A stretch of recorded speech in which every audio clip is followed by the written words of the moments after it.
Hello बच्चों, मैं अर्चना श्रीवास्तव आपका अपनी वर्चुअल क्लास में स्वागत करती हूँ। बच्चों, हम आपकी जो चैप्टर है रोगी का भोजन, उसमें आपको ये बता चुके हैं कि किस तरह से रोगी को भोजन दिया जाता है, तरल, अर्ध तरल और सुपाच्य भोजन। अब जानते हैं कि कुछ विशेष रोगों में भोजन किस प्रकार दिया जाता है, किस प्रकार आहार की व्यवस्था की जाती है। तो बच्चों, आज जो हम जिस रोग के बारे में बात करेंगे वो रोग है ज्वर। ज्वर यानी बुखार।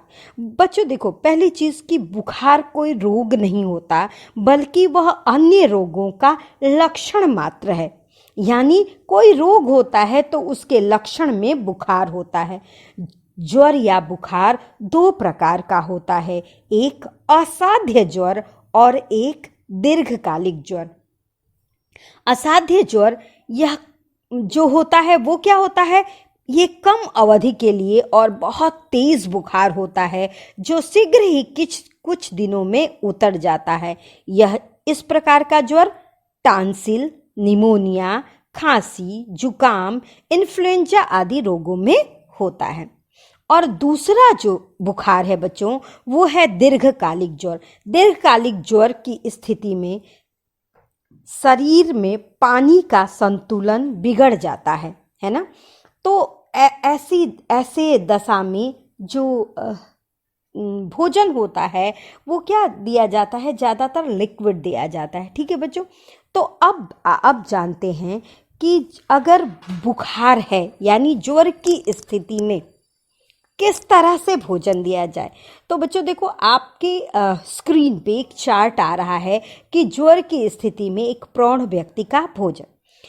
देखो बच्चों, ज्वर की तीव्रता की स्थिति में भोजन की अपेक्षा आराम की अधिक ज़रूरत होती है।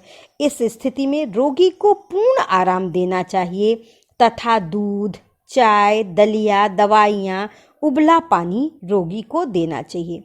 खनिज, लवण और विटामिन प्राप्ति के लिए रोगी को विशेष प्रकार के फल दिए जा सकते हैं।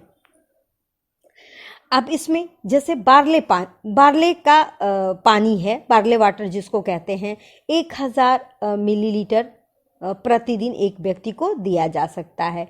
दूध भी 1000 मिलीलीटर प्रतिदिन।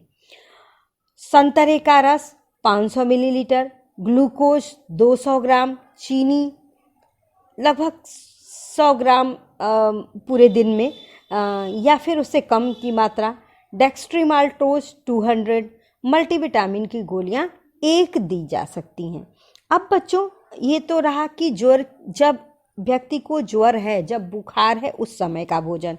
अब क्या है कि अगर हम किसी की ज्वर की अवस्था में एक दिन की आहार तालिका बनाते हैं, तो बच्चों देखिए आपकी स्क्रीन पे आ रहा है कि अगर व्यक्ति के ज्वर की अवस्था में है यानी उसे बुखार है, उस अवस्था में उसकी आहार तालिका निम्नवत हो सकती है। 6 बजे दूध, ठीक है, और 9 बजे मौसमी का रस, चीनी प्लस ग्लूकोज। 10 बजे उबला पानी ग्लूकोज डालकर। 11 बजे दूध, पनीर, इस तरह की कोई चीज़।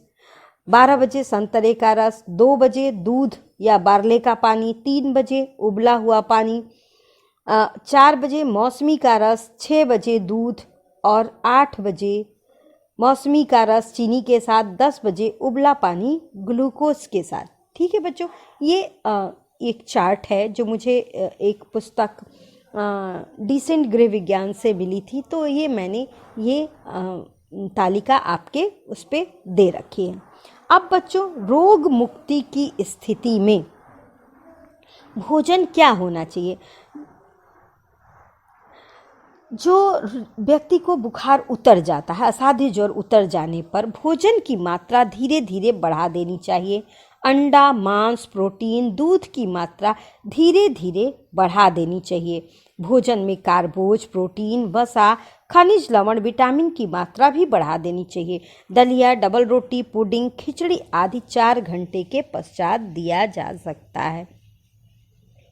अब देखिए, एक चार्ट आपकी स्क्रीन पे फिर से आ रहा होगा जिस पे लिखा होगा ज्वर के नियंत्रित हो जाने पर एक दिन की आहार तालिका।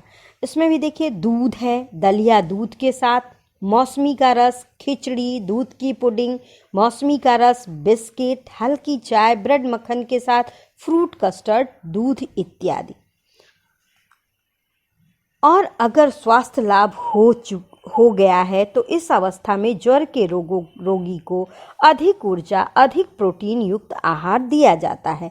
इस समय ऊर्जा की मांग को पूरा करने के लिए दाल, मेवे, दूध, अंडा, मांस, मछली, हरी पत्तेदार सब्जियां, कंद सब्जियां, आलू, फल, मक्खन, तेल, चीनी आदि अधिक मात्रा में देना चाहिए। अब बच्चों एक स्क्रीन पे आपके और आहार तालिका आ रही है जो स्वास्थ्य लाभ के समय भोजन की एक दिन की आहार तालिका। इसमें देखिए सुबह में दूध, बिस्किट, नाश्ते में दूध के साथ दलिया, ब्रेड, मक्खन, जैम के साथ उबला अंडा, नाश्ते के पश्चात हल्की चाय, मूंगफली के बिस्किट, दोपहर के भोजन में चपाती, दाल, आलू पालक की सब्जी, दही, सलाद, साबूदाने की खीर, और शाम की चाय में दूध, फल, बिस्किट, रात्रि के भोजन में मटर पनीर की सब्जी, लौकी की सब्जी, आपकी इच्छा हो आप किसी और चीज़ की सब्जी रखें। मैंने एक उदाहरण इस आहार तालिका के हिसाब से दिया है, चपाती, दही, सलाद, मिठाई इत्यादि। ठीक है बच्चों, तो ये आज हमने जाना कि ज्वर की स्थिति में और ज्वर की स्वास्थ्य लाभ की स्थिति में और ज्वर की अवस्था में क्या क्या आहार देना चाहिए। ठीक है बच्चों, अगर बच्चों इसमें कोई चीज़ आपको नहीं समझ में आती है तो प्लीज़ कमेंट बॉक्स में पूछें। आज के लिए इतना। थैंक यू बच्चों।